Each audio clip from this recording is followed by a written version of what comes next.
ईदगाह पर नमाज ईद उल फित्र के इंतजामात का जायजा। मोहतरम नाज़रीन आदाब, जी टुडे न्यूज़ में आप सभी का खैर मक़दम है।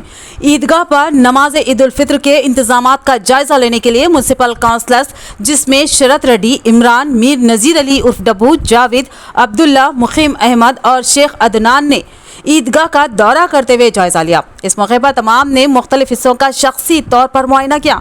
मादसा काउंसलर शरत रेड्डी ने कहा कि हर साल की तरह इस साल भी ईद की नमाज अदा करने वालों के लिए बुनियादी सहूलियात व दीगर ज़रूरियात और बेहतर से बेहतर इंतजामात को यकीनी बनाने के लिए हिदायत दी गई है और बेहतरीन इंतजामात को खतियत दी गई है। ईदगाह पर शामियाने, आने जाने वाले और गाड़ियों की पार्किंग के लिए माखूल पार्किंग के इंतजामात, बिला खलल पीने के पानी की फ्राहमी के लिए भी इक़दामात किए जा रहे हैं। नमाजियों मुसल्लियों को किसी किस्म की कोई दिक्कत या मुश्किलात पेश नहीं आएगी, इसका खासा ख्याल रखा जा रहा है।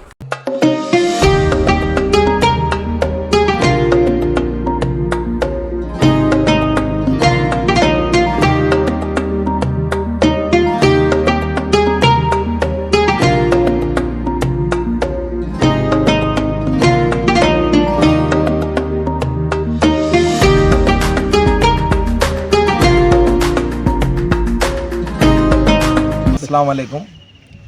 आज बोधन के ईदगाह पर, जदीद ईदगाह पर जो है चेयरमैन साहब शरत रेड्डी साहब और तमाम काउंसलर्स और बल्दिया के ओहदेदार, गवर्नमेंट ऑफिसर जो है सर्वे किए हैं ताकि ईद की नमाज यहाँ परसुकून जो है माहौल में की जाए और तमाम सहूलतें जो नमाजी यहाँ आने वाले हैं उन तमाम को जो है तमाम सहूलतें पहुँची जाए।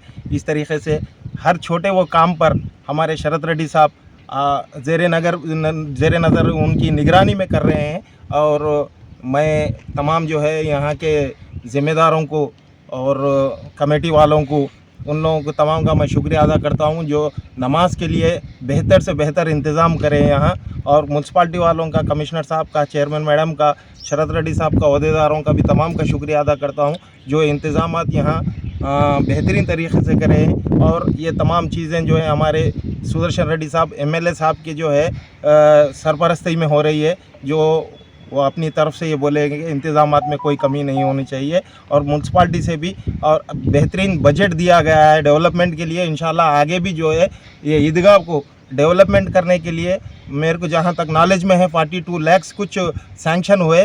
शरत रेड्डी साहब जो करीब रह के कराए वो चीज़ को, और ईदगाह का जो है फेंसिंग हो या सीसी रोड हो या वाल्स का काम है वो इंशाल्लाह आगे 3 से 4 महीने में उसको भी अंजाम दिया जाएगा। मुझे यहाँ मौका बात करने का जो मौका दिया गया उसका मैं शुक्रिया अदा करता हूँ। మన బోధన్ పట్టణంలోని ఈద్గాను సందర్శించడం జరిగింది.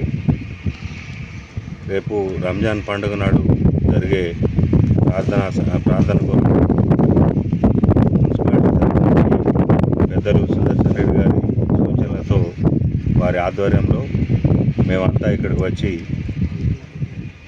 ఇక్కడ ఈద్గాను సందర్శించి ఏర్పాట్లను పరిశీలించడం జరిగింది. మా మున్సిపల్ శానిటరీ ఇన్స్పెక్టర్ గారు అలాగే శానిటేషన్ వర్కర్సు చాలా చక్కగా ఏర్పాట్లన్నీ పూర్తి చేసి ఈ గ్రౌండ్ని నీట్గా వారికి అందించడం జరిగింది.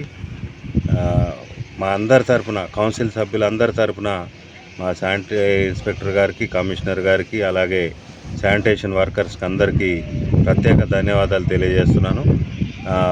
బహుశా రంజాన్ పండుగ ఎల్లుండి ఉంటుంది కాబట్టి ఈ కమిటీ వాళ్ళు కానీ మా కౌన్సిలర్స్ కానీ ఇంకా ఏమన్నా ఏర్పాట్లు మనం చేయగలిగే సమయం ఉంది కాబట్టి రేపు ఒకరోజు మనకి ఇంకా సమయం ఉంది. ఇంకేమైనా తక్కువ ఉన్నా కానీ మున్సిపాలిటీ తరఫున మేము అందరం వాటిని పూర్తి చేయడానికి సిద్ధంగా ఉన్నాం. ఇక్కడ వాటర్ ఫెసిలిటీ కానీ ఇంకేమైనా వసతులు కావాలంటే రేపు మనకి సమయం ఉంది కాబట్టి ఆ సమయాన్ని సద్వినియోగం చేసుకొని ఆ ఏర్పాట్లన్నీ పూర్తి చేసి సకాలంలో ఈ గ్రౌండ్ని వారికి ప్రార్థనా సమయానికి వారికి హ్యాండ్ ఓవర్ చేస్తామని తెలియజేస్తా ఉన్నాం. ఈ అవకాశం ఇచ్చినందుకు నేను మా కౌన్సిల్ సభ్యులందరికీ అలాగే స్టాఫ్కి ధన్యవాదాలు తెలియజేస్తా ఉన్నాం.